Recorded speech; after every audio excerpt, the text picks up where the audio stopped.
Changing the past to change the future. 7:33 a.m.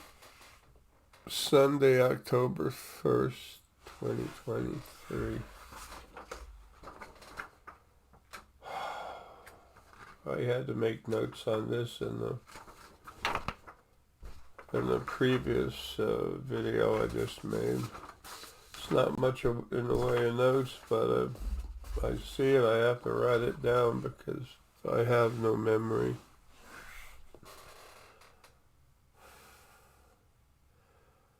Leo's the only thing, my spirit son Leo is the only one that's keeping me from just being a vegetable on the floor until I die that way, but I have responsibilities until I leave taking care of animals. And this is a better way for me to go. But I'll go to get a drink of water and go to the faucet, turn it on, forgot the glass. I mean, it's so stupid. But this body can't quite die on its own yet, but we are right there. This is an event that's just about to happen anyway. Alright, changing the past to change the future. Has it happened? Yes. I'm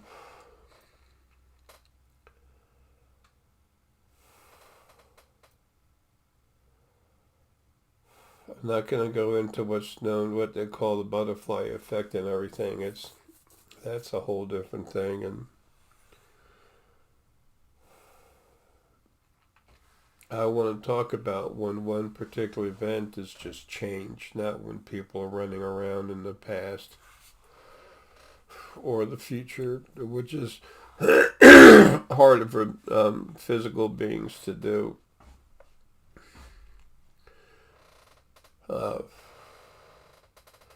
First off, although I can't stand the terminology, the Mandela effect, nothing against him.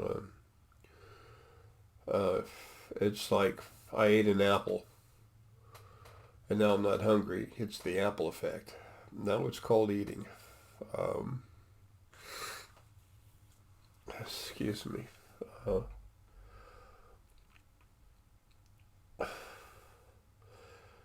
the actual event of going into the past is controlled by the alpha male and female source on the other side. Right now there is none.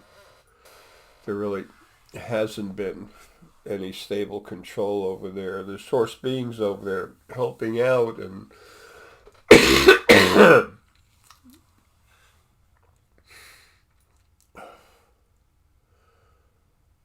there used to be the original first being male and female that when this event happened, they actually did it. Um,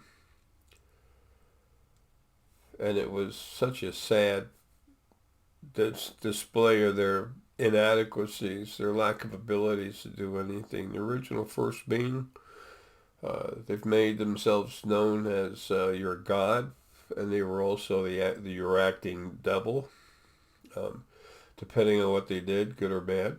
Like their servants, the first servants they made. They do good. They go in the hypothalamus, your hypothalamus gland to your brain, and they show you a beautiful, pretty angel. They do something nasty to you, then they produce the image in your hypothalamus gland of some horrible demon. It's one reason so many people see angels and especially demons in different ways, because they use the context, they used to use the context of your content, whatever, of your memories and images, your image base in your brain, to produce what they wanted you to see.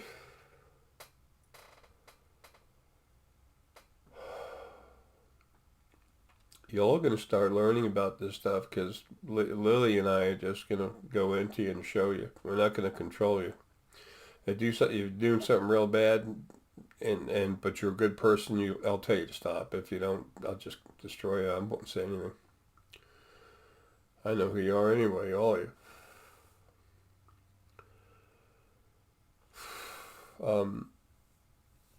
Anyway,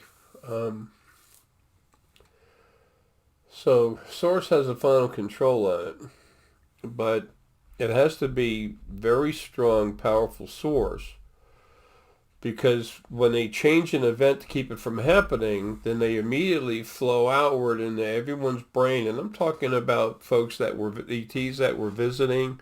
They had to change all the memories, everything. They have to do a clean wipe. Lily and I can do that without a problem.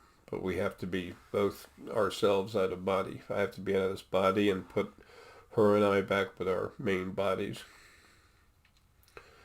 Just as I'm the primary chip in the hard drive of what's the actual body of Ara, who I actually am. Make no mistake, that's who I am.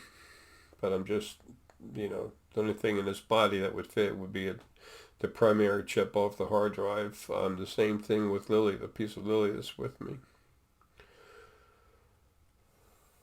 And once I'm free, depending on how I go about it, 4 to 7 hours after I'm free, then Lily and I will be all together and cleaned up. It only takes seconds, but there's other stuff that has to happen. Anyway.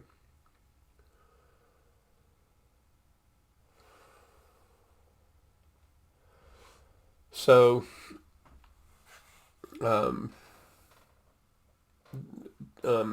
when they said so and so was let out of jail,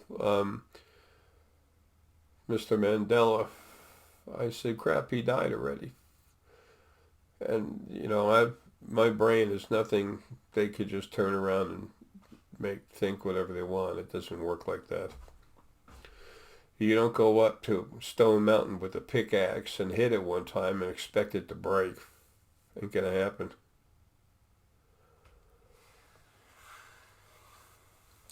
So anyway, ETs can go back and change an event to help out, to try to help out.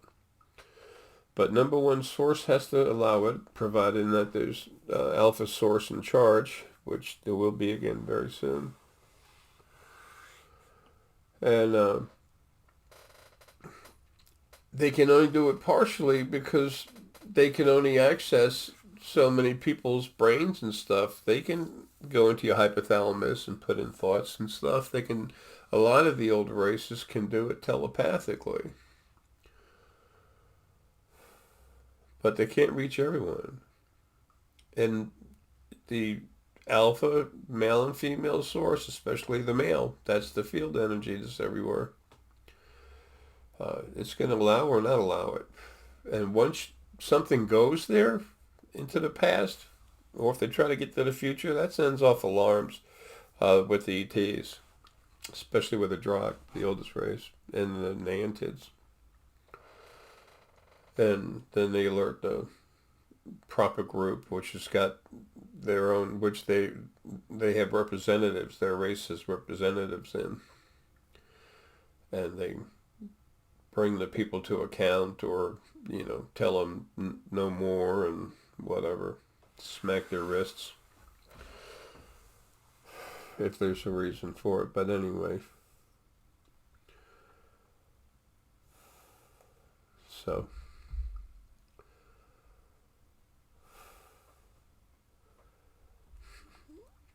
Mr. Mandela did die in prison, and I think it was 1980, right, sometime around that.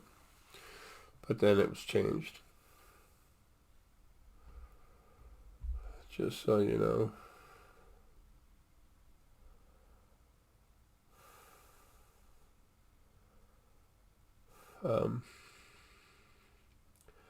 Before I go, one other thing. The Malaysian Airlines flight MH370, I just did a video about it. I'll link it to this one. If Leo helps me. I'm sure he will. A good group of ET historian type folks went into the past a couple decades, and they tried to change the death of all the people on the flight, And there's a couple little things they got wrong in it when they went to try to save him. It was too late, and the ship had the airplane's structural structural integrity, wow, was messed up. Yeah, it's in the thing. One thing I wanted to say though is by there was an ET hybrid that was on that plane. There's actually four of them total. Three of them that were important, but the fourth one, um, he had detailed build material on some very new strong ET satellites, and the Anunnaki wanted it. They wanted that information. The ruling Anunnaki clan here on the planet. Anunnaki are awesome people, love and wonderful. Most of you all have had at least one life as one. But the ones that were here running the earth until early 2016, when the Alliance of Life Army took them out, or whatever you call them, army doesn't seem to be the right word. They're an enforcement group. Anyway, um, the Anunnaki wanted that information, and after the flight was pulled apart and everything else, they were in the ground. They were in the water on the bottom of the ocean. Um, they had some things to breathe, but they don't need suits or anything because they're really strong. Um, it's like little mouth things. Grab oxygen out of the salt water anyway. They never got the plans because the plans were beamed out with a gentleman. So all four of the ET hybrids live.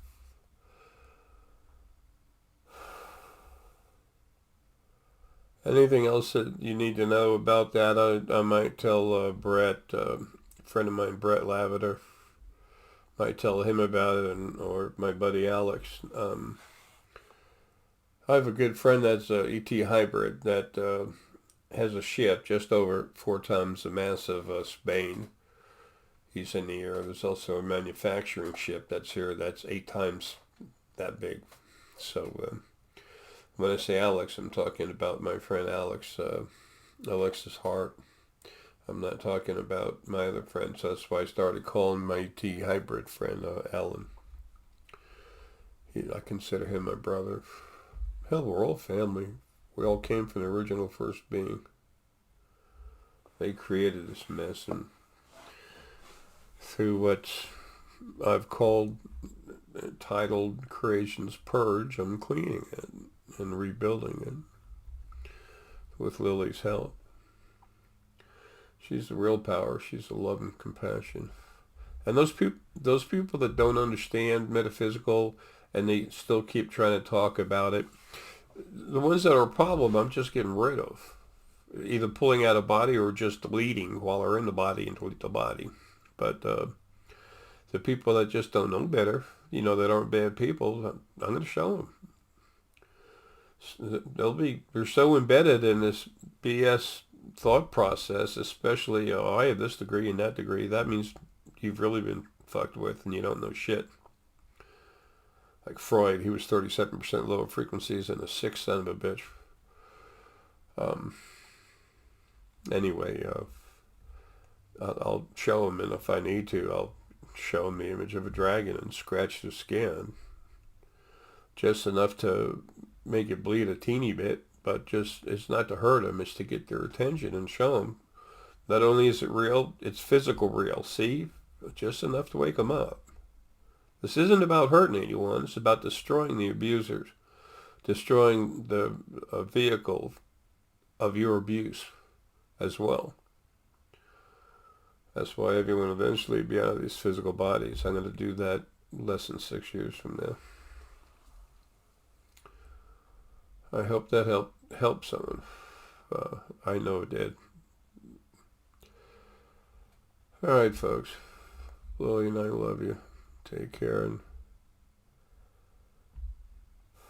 I'll see you soon. It's not far now. We're getting there.